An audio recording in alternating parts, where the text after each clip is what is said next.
We always feel that people are watching, waiting to pounce when we've shown any weakness or vulnerability. And so it's a shield, really. I guess it's a majestic cruise liner that tries to carry us across that gulf between the person we are and the person we feel like we should be, right? It's this kind of thing that we pin all of our hopes and dreams on and try to project into the world.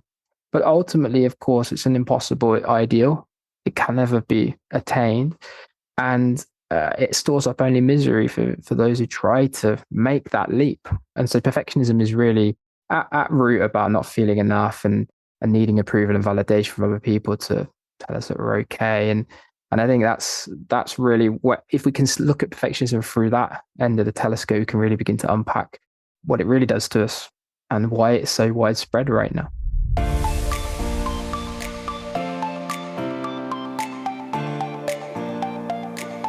Hey friends, welcome to The Good Life with Michelle Lamoureux, a show for women in midlife who want to live happier, healthier, and more meaningful lives. I'm your host, Michelle Lamoureux, a self-love coach and the author of Design a Life You Love. And together we're going to be doing just that. Each week I bring on world-class experts, best-selling authors, leading entrepreneurs, and also do solo casts with the intention of inviting you to get connected to what you really desire from your life. This show is produced with love every week. There's inspiration and actionable tips in every episode because I want to see women playing a starring role in their lives instead of living on the sidelines. Be sure to join the Good Life community newsletter over at thegoodlifecoach.com for more inspiration and tips to live your best midlife. And make sure you're following the show on your favorite podcast player. I'm so glad that you're here. Hey friends, it's Michelle Lamoureux and welcome back to the show. I'm really excited about today's topic. We are talking about perfectionism, something that many of us can identify with. And joining us is Thomas Curran, who is a professor of psychology at the London School of Economics and author of a landmark study that the BBC hailed as the first to compare perfectionism across generations. His TED Talk on perfectionism has received more than 3 million views, and his research has been featured in media ranging from Harvard Business Review to New Scientist to CNN. He's the author of The Perfection Trap, Embracing the Power of Good Enough. Welcome, Thomas. Thank you for having me, Michelle. Well, I'm excited to talk about perfectionism. I mean, when I was reading your book, I was thinking about the many layers of perfectionism. And it's funny because when my daughter was about 2, I hired a life and business coach who did some assessment on me. And she said, I thought you were going to be a perfectionist, but you didn't score that way, which was interesting. So I don't know. I don't know what the assessment was. You probably would be able to help me guide through that better. But I actually often think that we pursue and want to write about and educate on the things that we also are trying to navigate in our lives. And I was curious if perfectionism was something that you identify with, and is that true for you? Are you a perfectionist? Absolutely, yeah. I think research is definitely me search in this respect. Yeah, I mean, I've always struggled. I've always been a bit of an anxious kid, actually. When I was younger, I had a tough time dealing with challenging situations, and I often recoiled from situations where I might be, exposed in certain ways as maybe not being good enough. And I didn't, obviously, reflecting on those experiences, it's probably a certain amount of genetics perhaps in those experiences, maybe a bit of social factors as well.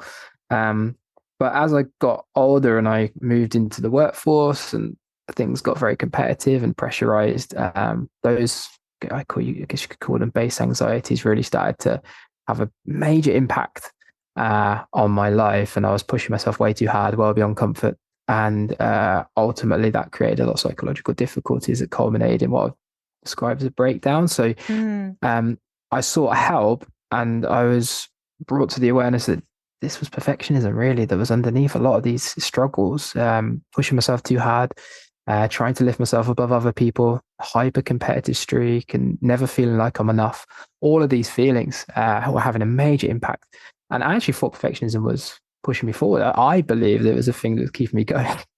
But actually, it was the thing that was causing a lot of these difficulties. So that was when I was really like, okay, let's do some work on this. Let's work and try and understand this better. Why do I feel like this? Why do so many people around me feel like this?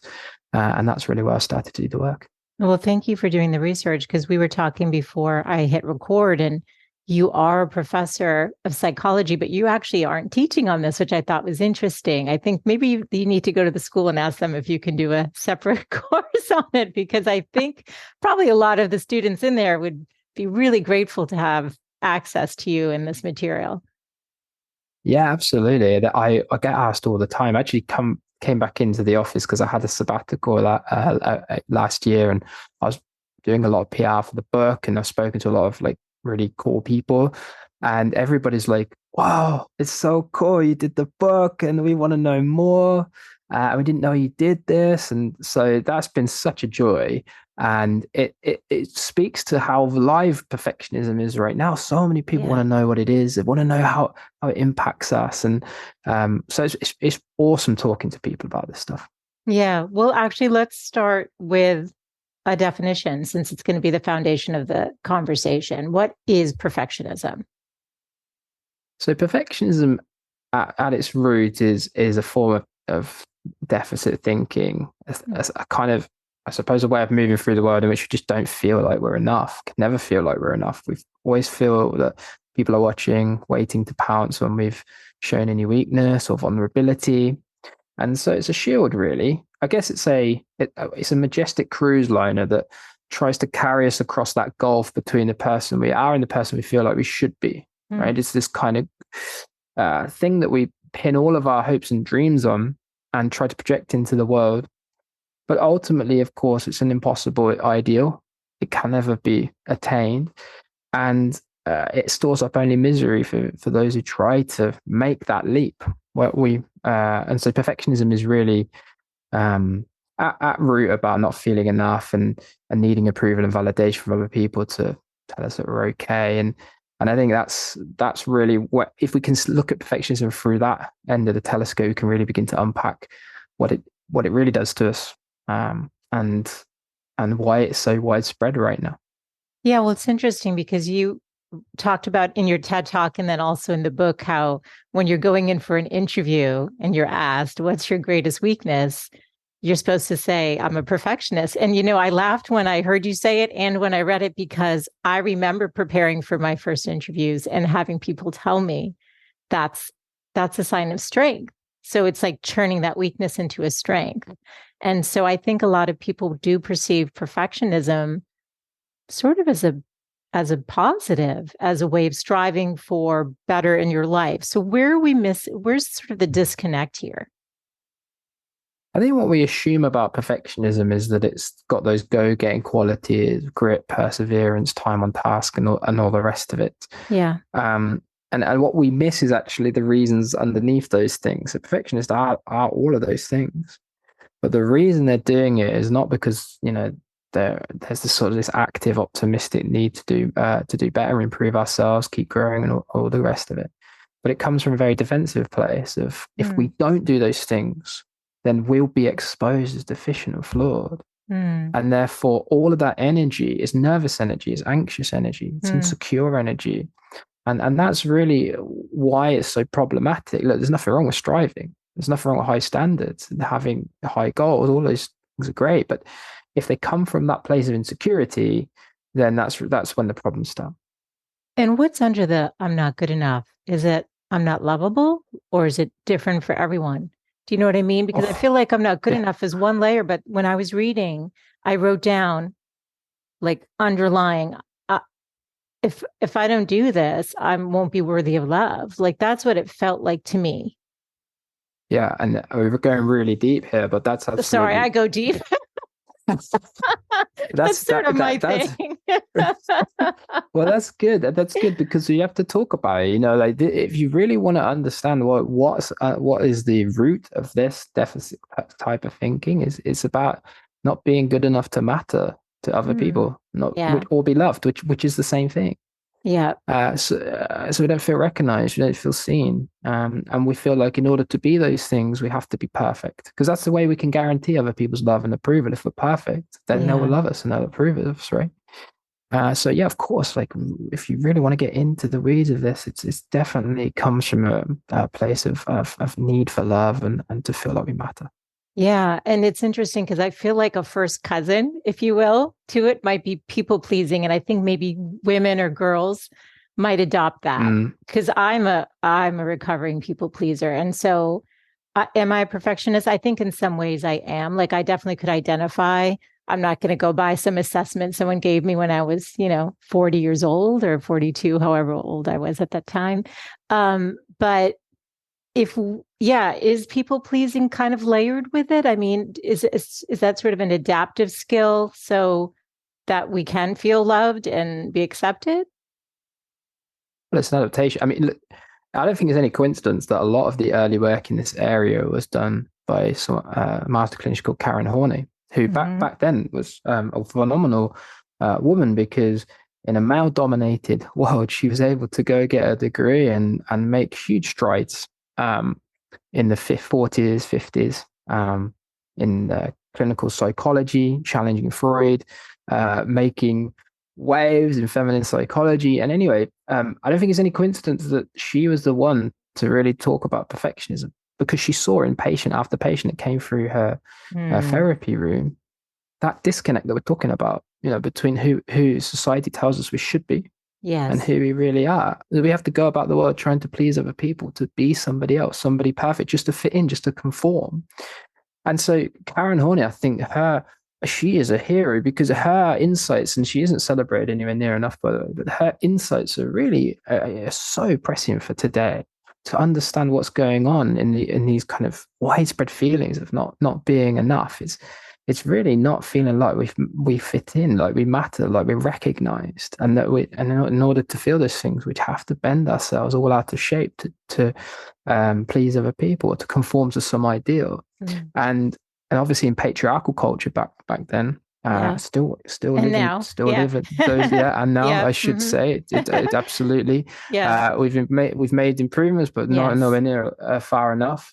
um she was able to see that vividly because she looked at it from the perspective of a woman who herself felt these things. So I don't think it's any coincidence that our understanding of perfectionism came from those early insights of Karen Horney's early insights of patriarchal culture and how that created perfectionistic thoughts among women. And you're absolutely right. People pleasing still sit today. It's something that affects so many people, and for every bit as part of perfectionism as all the other things I've mentioned. Yeah. The shoulds, the not good enoughs, the desire to be lovable. Well, share you have the three perfectionism dimensions. I think just getting a sense of this, because you talked about even having that anxiety as a child, and I want people to see maybe themselves or have some understanding around it, because I think once you understand something, then you can work with it.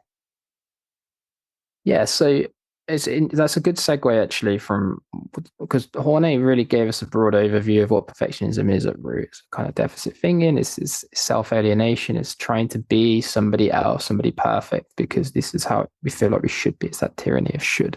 Mm, Um, and and over the years, those ideas have been taken by academics and wrapped into a theoretical framework of okay, well, this is a broad at root what perfectionism is, but it looks differently and it can manifest differently depending on where it comes from. yes. So Paul Hewitt and Gordon Flatt really were the pioneers in this area, and they did a lot of heavy lifting, and they found over hundreds and hundreds of interactions with perfectionistic people that perfectionism doesn't just come from within. Let's say I need to be perfect, nothing but perfect, and I'm Mm, heavily self-critical of myself. This is called self-oriented perfectionism. yeah. But those feelings also are felt from the outside world too. So I feel like I need to be perfect. And so other people also feel that I must be perfect too. They're expecting me to be perfect. So there's a sense that everybody expects to be perfect and they're watching, they're waiting to pounce when I haven't been. This is socially prescribed perfectionism. Yeah. And the third is other-oriented perfectionism, What which did is you call it? perfectionism projected. I'm sorry. Other-oriented perfectionism, Okay. which is perfectionism that's projected outwards onto other people. So I expect you to be perfect, and if you're not, then I'm going to let you know. And and so this is the way broadly that they saw these perfectionistic tendencies to express. And all a spectrum. So you can be high on self, middle of social, maybe low on other. Could be high on social, middle on other, low on self, and all sorts of other constellations. So all these Nice. things are spectrums. That's important to bear in mind. And also that means that no one perfectionistic person looks the same, right? There's all sorts of different That's combinations of interesting. perfectionism. And Yes. it's also, and with this framework, we can also not only measure where people sit, but also get an idea of how perfectionism is moving, because we're measuring the same things over many, many years. So we can see whether these things are increasing. So there's all sorts of really cool things we can do with these three dimensions. But yeah, that's the model that Paul and Gord devised, and that's what we use today in the perfectionism research. It seems, I mean, is anyone not a perfectionist on some level? It's just based on what we're talking about. I mean, maybe it shows up in a different way, but it seems that, I don't know, whether it's self-oriented, socially, what did you call it? Prescribed. Prescribed. I can't read Yeah. my own writing. I just wrote a note.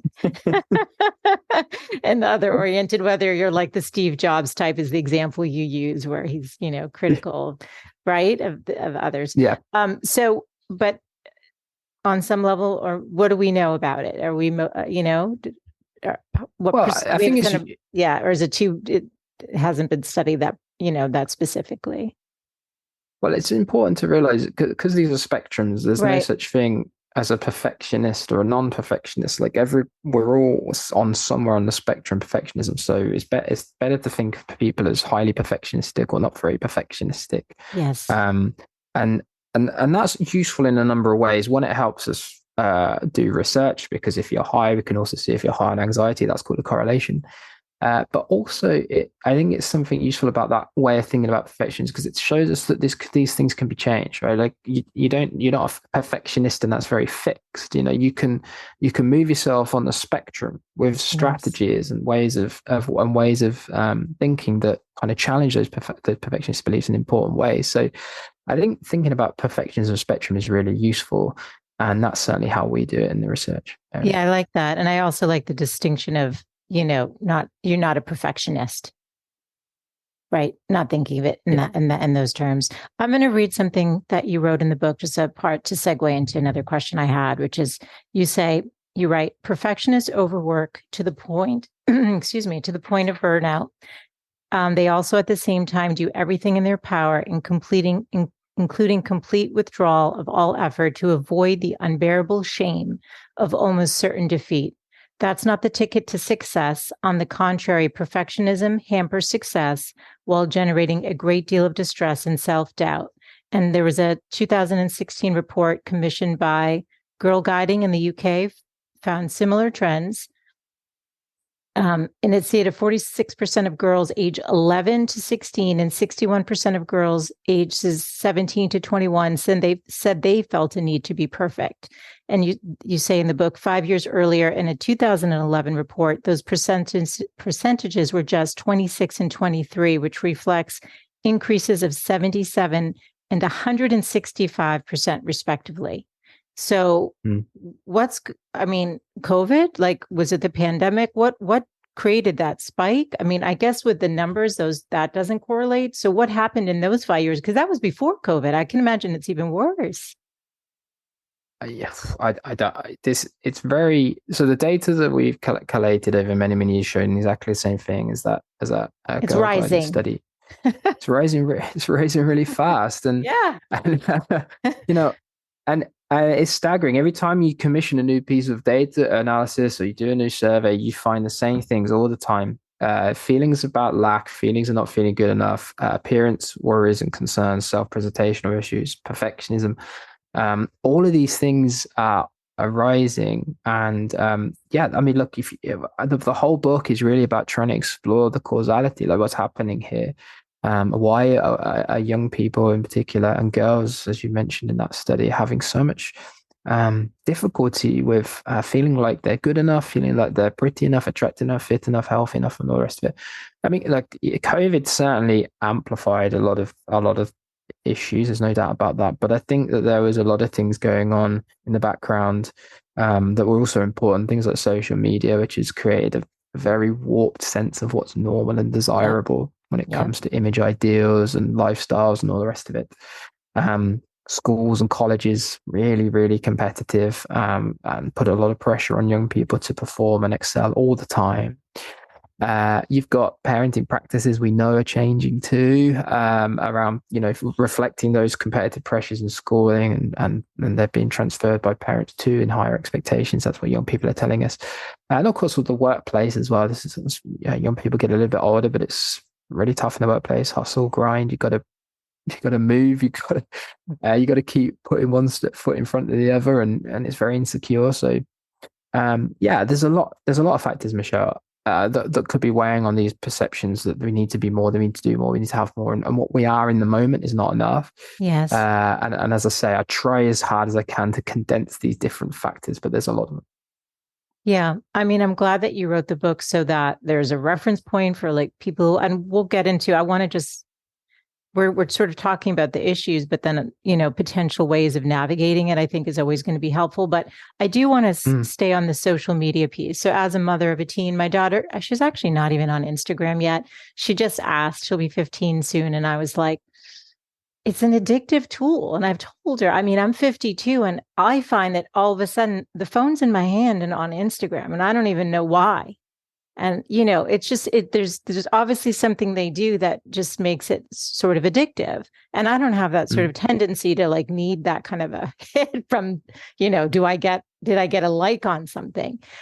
And then I think, oh gosh, what if you are a teen and you're worrying about, do I look good enough and whatever? And I had a friend tell me how the trend is, to post pictures of yourself in your bikinis and show what kind of summer you had. And it just feels too much. And some of the data that you talked about in the book, and the whistleblower who talked about how Facebook did know that it was creating depression and suicidal ideation in teens. And, if it seems like it's scary, I think, for parents. So what advice? I mean, I know you have a little one, you're not there yet, Yeah. but with what you know and where things are going, is there anything we can advise parents about how to navigate the social media piece? Because it's you can create a strong foundation at home, but if there is that socially, conditioned part, then there's not too much you can do about that. I don't know. Maybe we can. I'd just like to get your thoughts.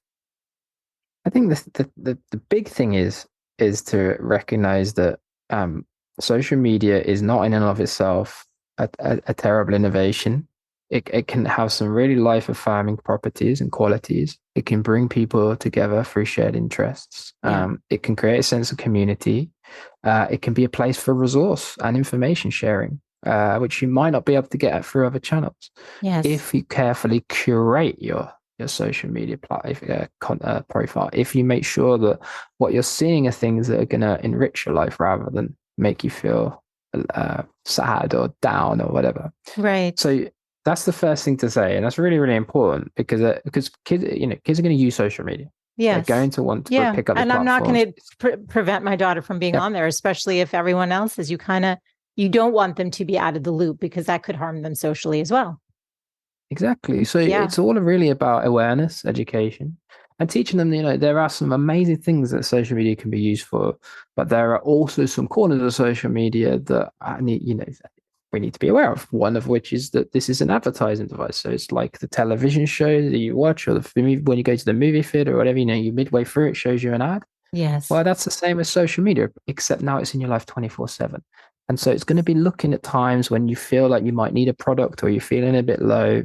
And this is how social media works. It's okay. It's just know that, understand that, and manage your profile so that those moments become less and less. That's to say that you try to block, let's say, profiles or accounts, or mute profiles accounts that are triggering in certain ways. Make sure that the people that you've got a private account, for instance, so that there isn't this kind of opportunity for people to spread information far and wide. Yes. It's about being sensible with it. It's about educating, and it's about letting young people know that there's a very useful tool here.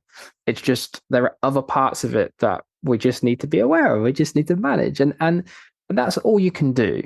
and that really is all you can do. And I think if you can have that honest conversation, open conversation about social media, there's no reason why young people can't be trusted to use it healthily and in ways that are really positive. And so that would be my advice there. Okay, I appreciate that. It's hard because people are showing their highlight reels, so it's not real life, but you can forget that. Somebody could be devastated inside and showing the biggest smile and happiest photo, like, maybe even with five other friends or something. And you think, oh, they have friends and I don't. I mean, they could create that comparison thing. So it is a lot of communication with your child and reminding them just, I'm so grateful I didn't have this technology when I was Yeah. a kid. I feel I kind of So my am heart I. sort of aches for these guys, for all these children out there. And then in terms of the school stuff, that's a big thing. The school, my daughter's going to a school that's known for its academics, which I did too, for the high school that I went to. But it's on like another level where the head of her middle school said, when the kids go to this particular school and they're smart and they want to, excel, don't let them drink the Kool-Aid because some of these kids get really entrenched with this need to like be the best. And what advice can you give on that where it's, impacting focus and grades or, any worries around yeah, you know, Being good enough at school, right? being good Goes enough. back to Yeah, basically being good enough. Exactly. Especially when everyone is so good, yeah, you and it know. would go back to that very same feeling. It's everywhere.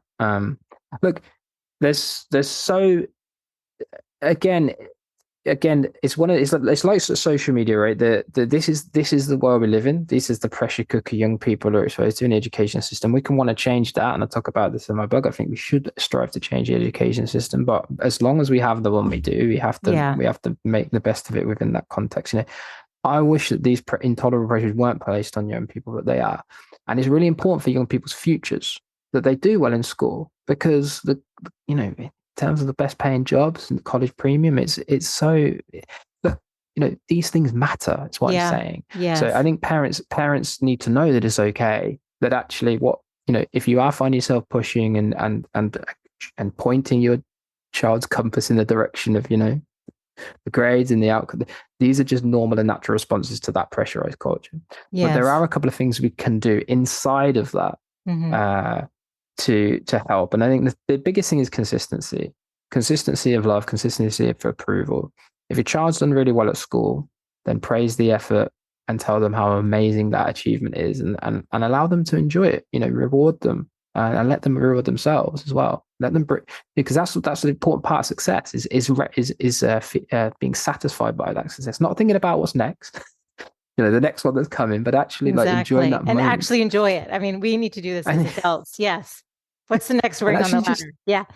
yeah, just breathe it in. You did really well. But equally, if they come back and didn't do quite so well, they're going to be disappointed, maybe even devastated. Yeah. It's really important you give them the same treatment. You give them a hug, you tell them that they've done amazing. This doesn't say anything about them or their abilities. Doesn't say anything about how much other people love them or approve of them. It doesn't say anything about how their teachers like them or all these things that go through their heads. It's really important to make sure that you validate that, but also let them know that those things aren't true, and that actually it's one test of many other tests, and this is a learning opportunity. And it's okay. It's okay to fail. It's okay to hit setbacks. In fact, it's quite normal and natural to do that.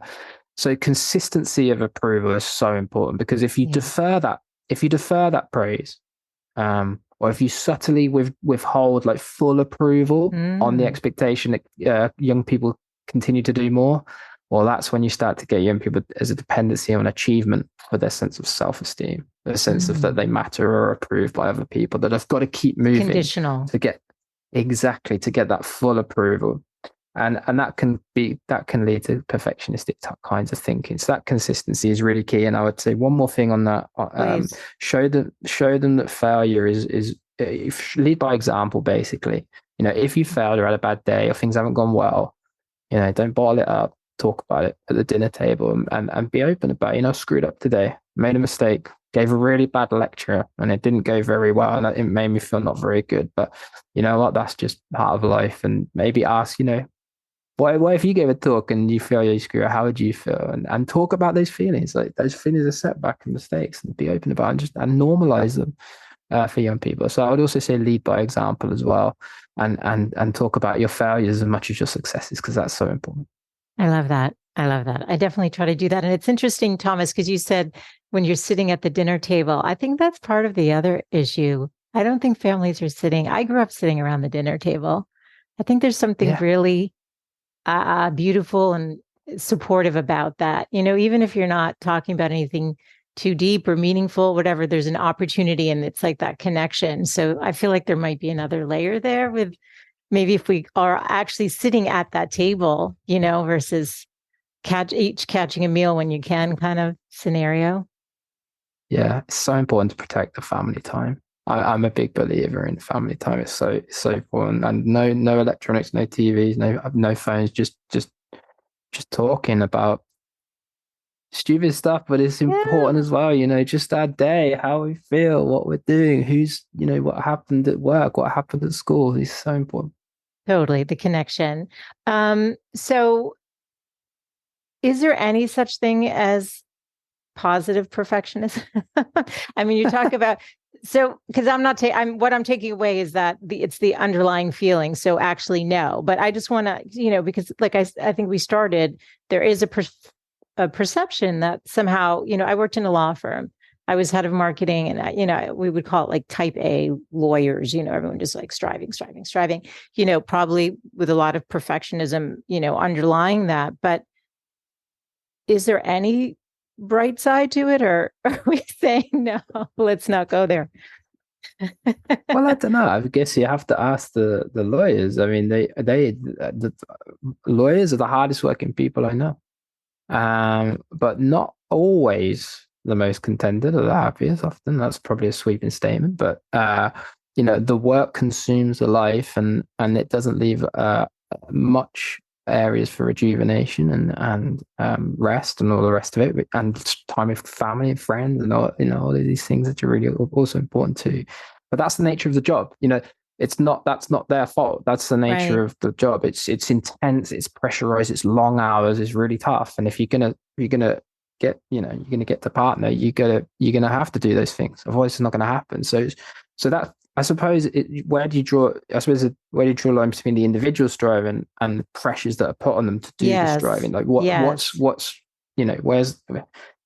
driving the car in that case? I think when we talk about positive perfectionism, just taking a step back, it's really tough because of where perfectionism comes from. I don't think there's a case that can be made for perfectionism being in any way positive. Yeah. I think That there was are the certain, takeaway I got from the book, but I just have to play this out because somebody might think like that's what got me to where I am right now, even though I'm overwhelmed and whatever. But yeah, and burnt out. Please. it it does look, it does carry you a certain way. The anxiety going underneath perfectionism can carry us a certain way. And actually, I would argue the anxiety going underneath perfectionism is what's powered our economy to be as successful as it has. At the individual level, it's taken a lot of toil, blood, sweat, tears, and backbreaking work, and all the rest of it. But we are now in an era of abundance, and in developed countries where we can, we have this amazing level of abundance and affluence and wealth, and that's partly because of those, those really strong desires to work and consume, and all the rest of it. So underneath all of this is a positive story to some extent, but I suppose it's always the question is who benefits, Yeah. and at a certain point we have to recognize that perfectionism is not a sustainable way to strive. We Yes. might get short-term benefits. We might lift ourselves above other people in the immediate term, but research shows time and time again that perfection is not a sustainable way to strive. Perfectionist people burn out, and they also find it really, really hard when things start to get tough, which they will. It can't. We're exhaustible creatures. We're going to feel tired. We're going to make mistakes. We're Yeah. going to turn in sloppy work and all the rest of it. It's just normal and natural. And if we're pushing ourselves so hard, we're going to experience those things in ever greater regularity. And because perfectionism doesn't allow us to stop, because keeps forcing us to push forward, then you end up in a situation I ended up in. You have a lot of really, bad mental health difficulty, anxiety takes over, panic attacks. You start to feel like you're exhausted all the time. And it's only when you actually turn the corner on that you can see that you can get just the same outcomes in terms of performance and success, but for way less going in by just letting things happen a little bit more, by letting go of that perfectionism and just embracing what you do, enjoying life, finding your meaning, finding your purpose, what really makes you tick, and finding the joy in whatever it is you're doing. You went into that line of work because you wanted to do it. There was a reason, and you have to reconnect with that why. And once you do that, you'll find that you'll have a much more successful life. That's to say, you'll go to work vitalized. You'll feel really full of purpose and zest for the work that you do. And you won't have the emotional baggage that comes with perfectionism that keeps you up late at night and sacrificing other areas of your life. So I found that I've been just as, if not more successful without that intense amount of perfectionism than I was before. And I think that's a realization that a lot of people have made. And it's one of the things I wanted to write about in their book, really, is that, you can do it differently. It doesn't have to be this way. And you can, and success is not necessarily because of perfectionism. In fact, a lot of very successful people are successful despite their perfectionism. And so I think that's important to bear in mind when we talk about whether perfectionism is positive. I think the question is really like, can we get the same doing things differently? And I think the answer to that is yes. Yes. And also because of the way you started the book and talking about how, it was going to be the positive on your job interview and a perception around it, changing that perception, I think, is important. There was one fact that you talked about that was interesting to me, that procrastination can go hand in hand with perfectionism. And sometimes that can be paralyzing too. I mean, I know kids can, freeze up, or this not feeling good enough. Oh my God, if I don't get an A on that test or whatever. And just the anxiety you talked about that you had. So if someone's listening, Thomas, and they're like, I want to be like on the other side of it, where it's not driving my life, it's something that I'm managing. What can you offer them if they're seeing it in their child and it's, they don't know how to help? What's the work? I mean, imagine for you, it was some work, deeper work. It's not easy. Look, there are things you can do on the surface to manage the symptoms. Yeah. Procrastination is a symptom, and we can put in place management strategies like, short time frame, short bursts of work, give ourselves 5, 10, 15-minute windows to just get things started, get things done, because we know if we start things, we're way more likely to finish. So we can try to reframe those feelings. So we can write perfectionist beliefs down, those irrational beliefs, I must do this, I have to do that. And then we try to reframe those feelings into more compassionate, constructive thoughts and feelings. Right? Well, it would be nice to, maybe we could do this, or perhaps if we find the time, we can do that. Like so that we're kind of a lot more flexible in terms of our ways of thinking, and we give ourselves permission to not do something if we don't have time, and it be okay. So reframing, self-compassion. These are really important things, but they will only really treat the symptoms of perfectionism, and they don't get at the root of that feeling of not being enough. That's harder. Managing that, trying to break through that, is much tougher, and requires a wholehearted commitment to reconnecting with ourselves, to finding what it is that we find joyous about life. Whether it be time with our family, time with our friends, rekindling that purpose of why we're doing what we're doing, and really being brave enough to embrace that. Put ourselves out there, be vulnerable. You might make mistakes, you might slip up, you might not be world champion or whatever it is that you enjoy, but that doesn't matter, because what matters is that it's what you enjoy, it's what gives you pleasure, and so Curran Horney calls it reconnecting with ourselves, of our true selves, and that's a journey, and that takes a lot of self-discovery. It takes a lot of exploration, but nevertheless, it's so worthwhile. And in that process, you can let things go. You don't have to always manage impressions. Life can wash over you, and Yeah. that's okay. Yeah. These failure will visit us, mistakes will visit us, and they're very joyous reminders of what it means to be a fallible human. And I wouldn't say I'm recovered, but what I would say is that finding that purpose in my work and finding something I'm really, keen to learn more about and do, and to try and communicate to the world, that this is an important thing. That's my purpose, that's my meaning, and I found so much joy through that work that perfectionism robbed from me when I was trying to do it for the other reasons. Beating other people, chasing numbers, chasing grants, chasing promotions. All of those things were what perfectionism was telling me I should be doing. When really it's all about the joy and the purpose and the meaning. And having made that switch, perfectionism just melts away. So I love that it. would be my advice. But it's tough. It's not easy. There's going to be roadblocks. You're gonna encounter difficulties. All these things are normal. They're natural. Embrace them. Life. Yeah, and that's life, exactly. Yeah. Well, I wrote a book on self-love 10 years ago, and I said we write about what we need to learn. I mean, at 52, I really can say I feel like I truly love myself.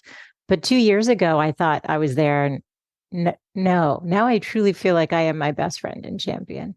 It is a journey. I really do. Like when those voices come in, I'm like, oh no, I'm done with that. I'm not going to, join that negative voice, be like, yeah, let's beat up on Michelle. Yeah. No, I'm like, no. That's no, we don't live like that anymore. It's, let's set that aside. Yeah. So it takes some time. I've loved this conversation so much. Is there anything I didn't ask that you want to make sure you mention today, or anything that you want to share? No, I think we had a really nice conversation. We covered a lot of ground, and I hope your listeners find it useful. I think it's been fantastic. Well, just to always end on a little bit of a fun note, I know you talk a little bit about, what the good life in quotes could be, and it should be our own interpretation. So what does living a good life mean? The good life mean to you, Thomas? The good life to me means doing things that bring me joy. And for me, that's playing music, which I'm not world champion at, but I love doing it anyway. And that's the most important. Spending time with family and friends, chatting about all sorts of stupid stuff, but stuff that makes me feel connected, makes me feel like I'm valued and have meaning. And time in my community. I think that's so important, something that we don't often do these days, but having a sense of purpose in the community brings you so much joy. And so those would be my three things: family, friends, community. And that's my definition of the good life.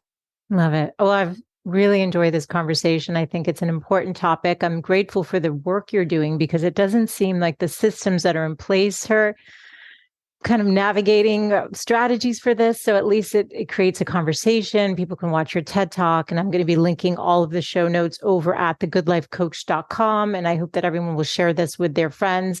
I know this is a subject that, touches everyone's lives. Thomas, where should I direct people to find you in the book?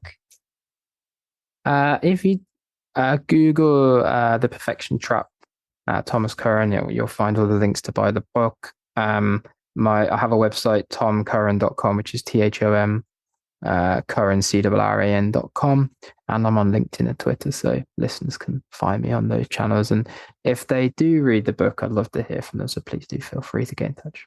Absolutely. And all of the links, I'll just make it easy too. And I will have them over at thegoodlifecoach.com. Thanks for your time today. Thank you for the work you're doing in the world. And it was such a pleasure to connect with you.